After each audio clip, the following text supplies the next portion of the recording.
الطبيعة هبة ونعمة كبيرة، وأسلوب حياة مثالي يمنح النفس الكثير من البهجة، ويشحنها بالطاقة الإيجابية التي لا تخبو أبدا، كما تخلصها من الطاقة السلبية. والطبيعة في كل عنصر موجود في محيط الإنسان من صنع الله،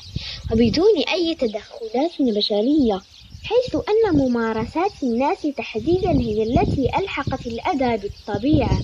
وشوهت جمالها وأتلفت عناصرها. فحين يقطع الإنسان الأشجار بغرض التدفئة مثلا، أو حين يحرق الغابات بتصرف لا إرادي وأحمق، وحين يلوث البيئة بالدخان والحرائق